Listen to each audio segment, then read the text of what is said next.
Vous recherchez une école de formation dans les métiers du cinéma et de la télévision. Une seule adresse, l'Institut supérieur des métiers de l'audiovisuel, ISMA. Le premier campus africain de l'image et du son forme pour l'obtention du BTS et diplôme universitaire de technologie audiovisuelle, de licence et master professionnel dans les filières innovantes de journalisme, réalisation cinéma et TV, image et lumière, son et mixage, montage, post-production, gestion de la production, ingénierie et exploitation des équipements. Avec nos diplômes homologués par l'État béninois et accrédité à l'international par le CAMES et le SILECT, l'accompagnement de la FOSICA vous assure une brillante carrière dans les métiers du cinéma et de la télévision. Rejoignez-nous sur notre site web www.isma-benin.org ou sur notre page Facebook ISMA Bénin. Contact 00229 97 27 49 49 00229 95 49 11 11. L'audiovisuel, un métier d'avenir.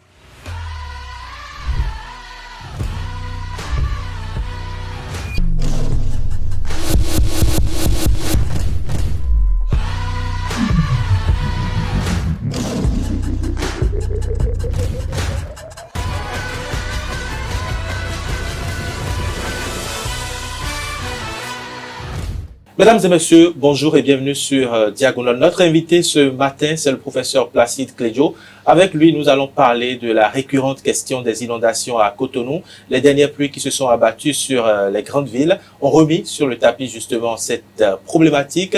Je suis en plateau ce matin avec Joël Tchogwe. Joël, bonjour. Jared Mitop, bonjour. Professeur Placide Clédio, bonjour. Bonjour. Jared donc l'a rappelé il y a un instant à l'entame de cette émission. Nous parlons sur cette émission de la récurrente question liée aux inondations.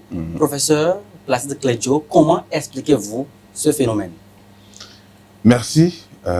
C'est déjà très heureux pour que l'UNIUS puisse s'intéresser à la question chaque année. Les inondations, c'est un phénomène très récurrent. Et ce n'est pas que nous allons trouver une solution pour dire qu'il n'y aura plus d'inondation. On peut en arriver là. Le Bénin a 4 saisons, 2 saisons sèches, 2 saisons pluvieuses. Alors, au niveau de la saison pluvieuse, on a une grande et une petite. La grande saison des pluies, ça commence à partir de mi-mars jusqu'à mi-juillet. Et au cours de cette saison-là, on peut avoir des pluies concentrées au cours du mois de juin. C'est ce qu'on a eu maintenant. Donc, chaque année, c'est comme ça. Ce n'est pas que c'est lié au mauvais comportement et autres là. La nature s'est organisée comme ça. Maintenant, ça dépend de comment nous accueillons ces pluies-là et comment nous aménageons nos sites pour pouvoir accueillir ces eaux. Et ce qui fait que par moment, on crie pour dire qu'il y a inondation et que l'eau était en abondance ou pas. Ce qu'on a enregistré cette année, c'est tout à fait normal. Donc, au mois de juin, on a eu la concentration des pluies au mois de juin et c'est tout à fait normal. Nous appelons ça souvent, dans notre langage local, en Fongwe. Donc, il pleut tellement que les oiseaux ne peuvent même pas sortir et ils meurent dans leur nid. Donc, c'est depuis nos ancêtres que c'est comme ça. Donc, chaque année, c'est cyclique. Nous enregistrons les pluies en grande quantité au mois de juin. Vous allez voir que lorsqu'on va aborder le mois de juillet maintenant, ça va diminuer. Et vers mi-juillet, il y aura un peu d'accalmie. Jusqu'au mois d'août, il y aura une récession pluviométrique. Et au cours du mois de septembre, octobre, on va reprendre avec les pluies. Seulement, au cours du mois de septembre, octobre, les pluies qui sont tombées au mois de juin, juillet, au nord, vont descendre en ce moment-là et amplifier la concentration des eaux. Et c'est un autre phénomène que nous allons encore enregistrer. Donc, le phénomène des hautes eaux, le phénomène est cyclique et nous allons enregistrer ça tout le temps. Alors, il y a un instant, vous parliez donc de peut-être cette impréparation des humains que nous sommes à pouvoir cueillir chaque fois cette période. Est-ce qu'on doit dire qu'il y a des zones qui sont prédestinées à être inondées à chaque saison pluvieuse? Très bien. Il y a des zones qui sont prédestinées, comme tu l'as dit là, parce que dès que la pluie tombe, le sol est appelé à accueillir les eaux. Maintenant, le sol sur le plan topographique a plusieurs facettes. Donc, il y a des assiettes naturelles qui sont fabriquées, je veux dire, naturellement pour accueillir ces eaux-là. Et ces assiettes-là, si vous prenez le cas de Cotonou, c'est les endroits où nous sommes en dessous du niveau de la mer. Le niveau de la mer, c'est le niveau 0. Donc, à Cotonou, il y a des endroits où nous avons des successions de cordons. Là où il y a le cordon, c'est élevé. Et tout ce qu'ils appellent le cordon, c'est en position topographique plus basse. Donc, ces endroits-là ne doivent pas être habités normalement. Et ces endroits qui recueillent l'eau et les drainent vers la mer. Donc, si l'homme veut habiter ces zones-là, il faudrait qu'il y ait une habitation adéquate pour pouvoir rester dans ces milieux-là. Donc, c'est ce qui se passe.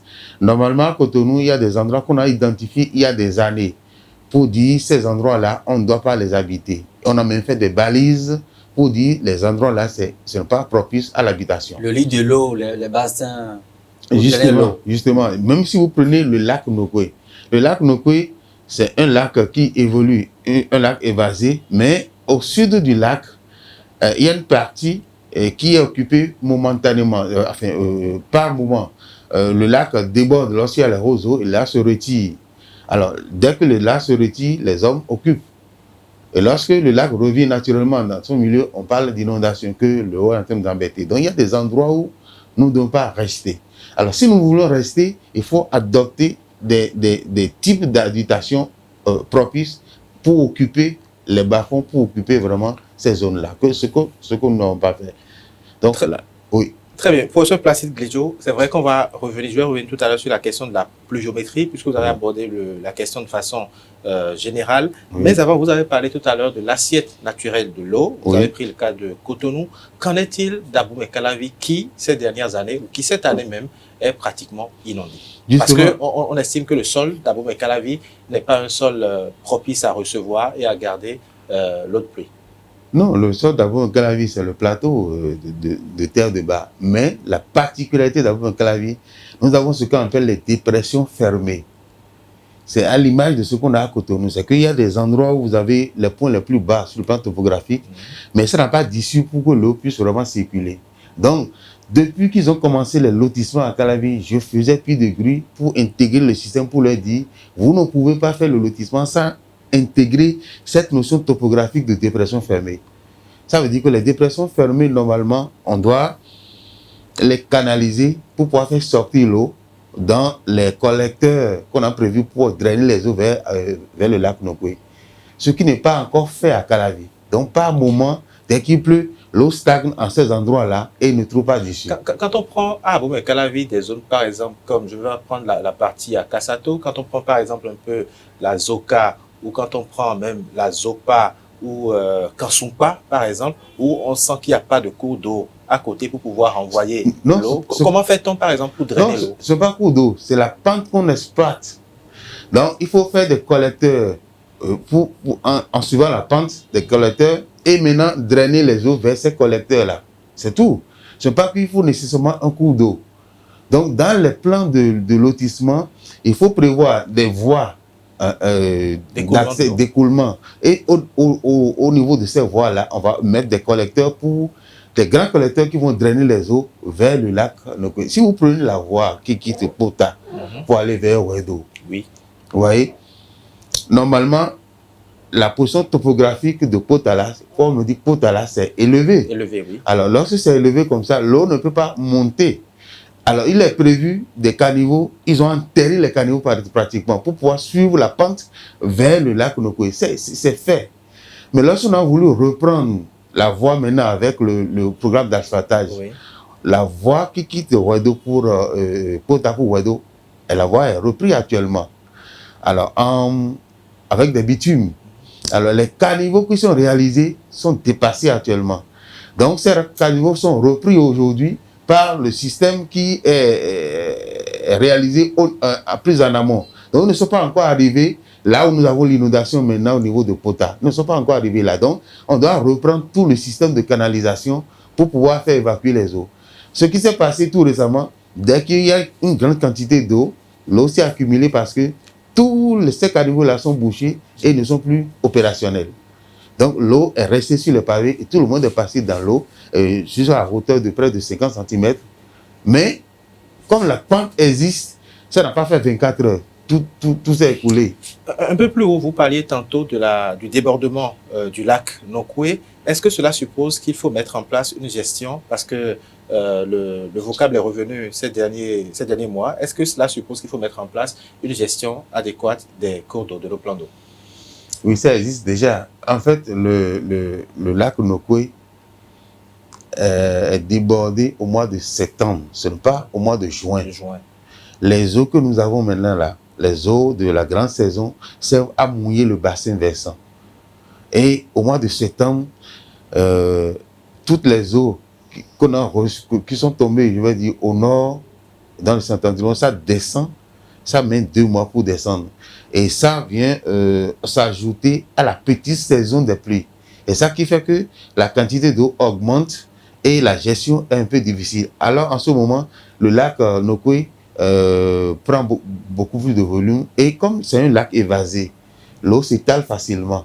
Et Cotonou est au sud du lac Nokoué. Dès que ça s'étale, ça déborde en même temps sur Cotonou. Avant de repasser la parole à Joël, un peu plus haut également, à l'entame de cette émission, vous avez essayé d'expliquer un peu ce que vous venez encore de dire là, comment est-ce que l'eau quitte le Septentrion vers la partie méridionale du Bénin et oui, ça c'est pour le cas de septembre. Justement, cette année, qu'est-ce que la pluviométrie annonce? Est-ce que nous aurons encore beaucoup de pluie? Est-ce que les pluies que nous avons eues au début du mois de juin, est-ce que ces pluies vont continuer encore? Qu'est-ce que la pluviométrie annonce cette année? Jusqu'à présent, la pluviométrie est normale. Ce que nous enregistrons là, nous avons une moyenne de 1000 et quelques dans les environs de Cotonou et 850 vers le Mono. Ça n'a pas changé. Ça n'a pas changé. Donc, c'est le système d'aménagement qu'il faut apprêter pour pouvoir accueillir les eaux qui fait un peu défaut par moment. Actuellement, ce qu'on a enregistré au mois de juin, c'est tout à fait normal. Ce n'est pas une anomalie. C'est tout à fait normal que nous ayons les plus de 3 jours, 3 nuits. Et chaque année, ça se passe comme ça. Alors, les pluies que nous avons enregistrées maintenant dans le Septentrion, au mois de juin, je n'ai pas encore eu la quantité au total, mais ce n'est pas encore très alarmant pour dire qu'on aura une inondation à outrance. Je ne pense pas du tout. Donc, les pluies qui sont tombées maintenant au nord sont gérables. Et lorsqu'on a repris tout le système d'asphaltage qu'on est en train de faire maintenant, pour moi, le thème d'asphaltage, ce n'est pas ça qui est important, mais c'est l'assainissement. Construire les caniveaux d'écoulement des eaux pluviales pour les drainer vers la mer. C'est ça qui est plus important dans ce programme-là. Et on est en pleine réalisation de ces caniveaux-là. Lorsqu'on va finir avec ces caniveaux, ce n'est pas évident que nous aurions encore cette situation. Ça veut dire que toutes les eaux qu'on a prévues qui devraient inonder, ces eaux vont regagner ces caniveaux-là. Même si ça ne coule pas, ça permet la libre circulation d'abord. Et ça aura le temps de vraiment s'écouler. Mais ces travaux ne sont pas terminés. Et aussi, à quelque chose, malheur est bon. Les pluies qu'on avait eues au début du mois non, c'était l'année passée. Les pluies, il y avait eu un peu plus de pluie. Et ça a permis de réajuster ce qui se faisait. Parce qu'il y avait des sous-dimensionnements des caniveaux. Il y a des endroits où on a déjà placé les pavés, les bitumes, mais c'est en position topographique plus basse. Et ça a permis de relever. Vous voyez? Donc, ces pluies-là nous permettent vraiment de régler correctement le système pour pouvoir construire des caniveaux plus bas pour drainer les eaux. Et lorsqu'on va finir avec ces systèmes de canalisation, vous allez voir qu'on aura un peu d'accalmie en matière d'inondation. Alors, professeur Placide Clédio, vous êtes expert en aménagement du territoire, donc vous êtes dans votre domaine, dans votre marigot comme on le dit. Oui. Il y a un instant, vous parliez de système de canalisation. Vous avez également effleuré rapidement la politique d'aménagement du territoire. Est-ce que, selon vous, ce qui se fait actuellement répond aux normes ou est-ce que, dans un passé récent, les experts comme vous avez été associés à l'élaboration de ces plans d'aménagement avant la construction justement de ces routes actuellement? Oui, au niveau des campus. En fait, le Bénin a ce qu'on appelle l'agenda spatial. C'est en fait une sorte de cadrage de tout ce qu'il y a comme plan d'aménagement qu'on peut avoir sur une période de 15 ans. Et le gouvernement actuel a adopté ce plan qui est réalisé avant que le gouvernement n'arrive, parce que le plan, l'agenda spatial, c'est un document de cadrage au niveau des experts. Ça a été fait au niveau de la DAT, la direction, la délégation à l'aménagement du territoire. Ça a été réalisé. Donc, ces plans d'aménagement ont prévu tout ce que vous êtes en train de voir là. Alors, je vais vous donner l'exemple sur le campus même, là où nous vivons. Ouais. Vous avez vu, il y a eu l'inondation sur le campus. Bien sûr. Alors, pourquoi nous avons eu cette situation? Il y a 3 ans déjà, on a fait les études, on a proposé faire sortir les eaux du côté de l'amphi Idriss Déby, l'amphi Uomoa, drainer les eaux le long de la clôture vers le lac Nokwe. Et ça a été fait. On a réalisé une tranchée qui déverse les eaux dans le lac Nokwe. Mais cette année, avec le plan d'asphaltage, la voie qui est toujours derrière le campus, qui sépare le domaine de l'ORTB avec le domaine de l'université. Il y a des travaux en cours, justement. Les travaux en cours, les Chinois ont réalisé maintenant des caniveaux pour drainer les eaux vers le lac Nokwe aussi. Donc, de façon parallèle à ce qui a été fait au campus. À ce qui est fait au campus. Maintenant, les eaux qui arrivent au niveau de l'amphi Idriss Déby sortent pas de façon parallèle, mais sortent de façon perpendiculaire pour regagner normalement ce qu'ils ont construit. Maintenant. Mais ils n'ont pas prévu l'accès à cette eau-là, à ces eaux-là, oui, dans les caniveaux. Donc, actuellement, il y a un blocage. Ce qui fait que l'eau est restée stagnée au niveau de la surface. Voilà. Alors, j'étais sorti sous la pluie pour aller voir le système d'écoulement. Ce qui est arrivé, c'est là on a remarqué que effectivement les Chinois ont réalisé cet ouvrage-là. On a voulu créer l'incident, mais on s'est dit non, on s'est rapproché d'eux. Et aujourd'hui, normalement, l'équipe rectorale serait avec le responsable chinois pour qu'on puisse voir comment percer ce qui est fait pour drainer les eaux. Créer une sorte d'embouchure. D'embouchure pour drainer les eaux du campus dans ces caniveaux-là. Vous voyez, donc, en matière d'aménagement, il faudrait que ça soit un système intégré. Ce n'est pas que chacun se lève et fait ses caniveaux pour pouvoir, compte tenu du dossier qu'il a là, il va essayer de réaliser et drainer les eaux. C'est un système intégré, c'est comme les flux. Lorsqu'on dit maintenant, il y a embouchure au niveau de Godomaine à réaliser l'échangeur. L'échangeur, cela ne suffit pas. Vous avez vu qu'au niveau de Sika Toyota, il y a problème. Et lorsqu'on va réaliser l'échangeur là, le fleuve va se répercuter au niveau de l'étoile rouge. Vous voyez, l'étoile rouge, à la longue, on va enlever ce qui est le Jacob et faire passer les voies par le haut. On doit nécessairement en arriver là. Le garant vient de faire ça aussi. Donc, en matière de flux, c'est comme ça on agit. Ce n'est pas que chacun réalise ses ouvrages sans tenir compte des autres systèmes. Alors, vous avez donné simplement l'exemple du campus d'Abomey-Calavi, puisque nous sommes sur le campus d'Abomey-Calavi, que nous avons d'ailleurs vu ces images sur les réseaux sociaux. Mais est-ce qu'il n'y a pas encore exactement d'autres cas comme ça? Par exemple, parce que à Togba ou à Wedo, par exemple, on a connu également cette situation. On a vu les images où il y a l'eau un peu partout sur la voie, au niveau de la dépression qui est juste avant le marché de Togba. Est-ce qu'il y a une gestion intégrée, comme vous êtes en train de dire? Parce que le projet qui est en cours, même là, ce n'est pas le projet asphaltage, je crois que c'est la voie qui est en train d'être réalisée par Ibomaf. Est-ce qu'il y a véritablement une synergie d'action entre les différents acteurs et est-ce qu'on ne risque pas d'assister après même la réalisation de ces travaux, puisque vous avez dit que ces travaux vont permettre d'écouler simplement l'eau vers le lac Nokwe, mais est-ce qu'on ne risque pas d'assister à d'autres phénomènes juste après? Le cas de Togba, là, j'avais donné ça. Je voulais même amplifier lorsque j'ai commencé. Le cas de Togba, c'est le pont qu'on est en train de réaliser qui a entraîné l'accumulation de l'eau. C'est le pont qui n'est pas fini. Si le pont est fini, l'eau, normalement, la population ne doit pas passer dans l'eau. La population doit passer sur le pont. Donc, c'est tout à fait normal. Évidemment, les travaux ont duré plus que le temps qui était prévu. Et ça qui fait qu'on est en train d'enregistrer ça. Sinon, normalement, les eaux devaient passer normalement par le bas et les hommes vont passer sur le pont. Il n'y aura pas de problème. Donc, c'est parce que le pont n'est pas terminé, on ne pourra pas passer sur le pont que le problème là est arrivé. Donc, ce n'est pas lié à la quantité d'eau, ce n'est pas lié au type d'aménagement. Non, c'est parce que le pont n'est pas vraiment terminé pour ce cas. Et c'est la même voie qui continue jusqu'à Pota. Donc la voie, ils ont commencé vers Ouedo, mais ils ne sont pas encore arrivés à Kota pour qu'on puisse revoir les systèmes de canalisation. C'est qu'ils ont repris les caniveaux depuis Ouedo là et ils viennent maintenant vers Calavi. Si bien que les caniveaux qu'on avait réalisés avant pour les pavés ne sont plus fonctionnels. C'est ça qui a fait que l'eau stagne plus maintenant au niveau de ces endroits. Seulement, j'ai dit qu'au niveau de Calavi, il y a la notion de dépression fermée. Oui. C'est que nous avons des assiettes naturelles sans issue. Et il faut prévoir les issues pour pouvoir faire sortir. Et tant qu'on va faire tel que les lotissements se font, c'est qu'ils font des lotissements dans ces zones-là.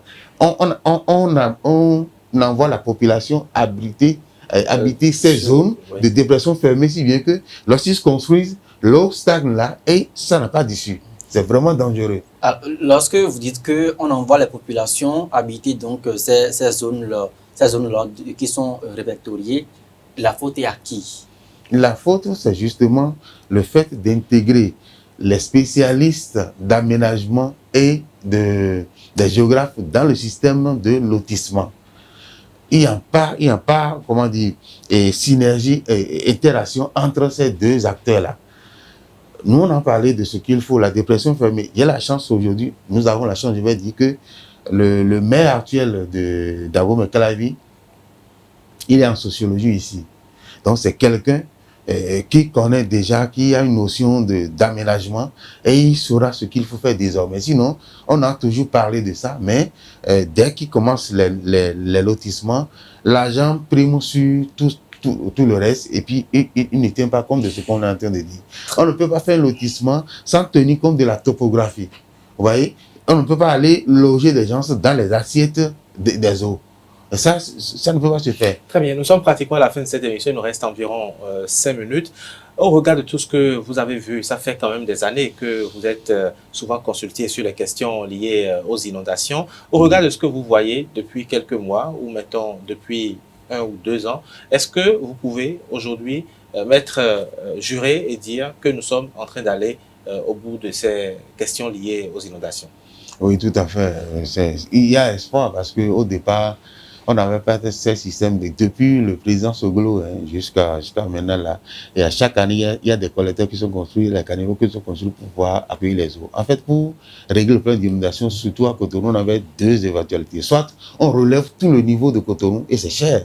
C'est ça qui était évalué à 125 milliards en temps. Ouais, en temps. Donc, on a peut-être pour la deuxième solution qui est de canaliser les eaux pour que les eaux puissent couler et ça permet aux gens, parce que les gens sont déjà installés. Donc, pour le moment, avec tout ce que nous sommes en train de faire et les études qui sont réalisées sur le campus, vous savez, à l'université, nous n'imposons pas nos résultats de recherche aux décideurs. Non. Nous travaillons et nous mettons à la disposition du décideur les résultats. C'est à lui d'en faire ce qu'il veut. Et c'est pourquoi vous avez toujours ces petits problèmes que nous analysons jusqu'à présent. Le décideur a ses priorités, qui n'est pas nécessairement les priorités à l'université. Alors, ce n'est pas trop facile, professeur, de dire que bon, les mémoires, les recherches sont réalisées et vous laissez beaucoup aux décideurs de pouvoir en disposer. Qu'est-ce qui est facile là? En tant que scientifique, en tant que, justement, la connaissance est produite. Le scientifique n'est pas appelé à aller imposer ses résultats aux décideurs. Le décideur, avant de venir au pouvoir, il a pris les projets de société. Et ensuite, il a réalisé un programme d'action. Et c'est ça qu'il suit. Donc, notre rôle aujourd'hui, nous sommes en train de tout faire pour que le plan national de développement soit exécuté. Et bon, actuellement, c'est fait en partie avec le gouvernement en place. Ça n'existait pas. Il faut un plan national de développement. Et ce plan devait aller à l'Assemblée et valider. Si bien que chaque président vient d'appliquer une partie de ce programme-là. Et non, il regroupe les partis, ces experts vont dire, bon, voilà comment nous pensons développer le pays. Normalement, on doit avoir le plan national de développement. Et ce plan devait passer à l'Assemblée et voter, si bien que chaque président viendra égrener un maillon de la chaîne pour le développement national. Alors, nous sommes à la fin de l'émission. Votre conclusion? Je remercie vraiment Binius parce que accorder une importance au phénomène d'inondation et venir tourner pour pouvoir communiquer, c'est très important. Parce que ce qui est fait, beaucoup ne savent pas. Et vous allez voir, dès que les autres ont commencé par s'accumuler, les réseaux sociaux ont amplifié les images et chacun interprète. Voilà. Sur le campus, j'ai lu beaucoup de choses, mais le phénomène, ils n'ont pas compris. Vraiment, je remercie la chaîne et c'est B-News.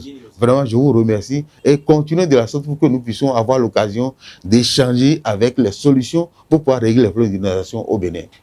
Merci. Merci à vous, professeur Placide Clédio. Je rappelle que vous êtes géographe spécialiste en aménagement du territoire. Avec vous, nous avons abordé cette émission spéciale diagonale la question liée à la récurrente problématique, j'allais dire, de l'inondation dans les grandes villes, pourquoi pas également en zone rurale, donc dans notre pays, le Bénin.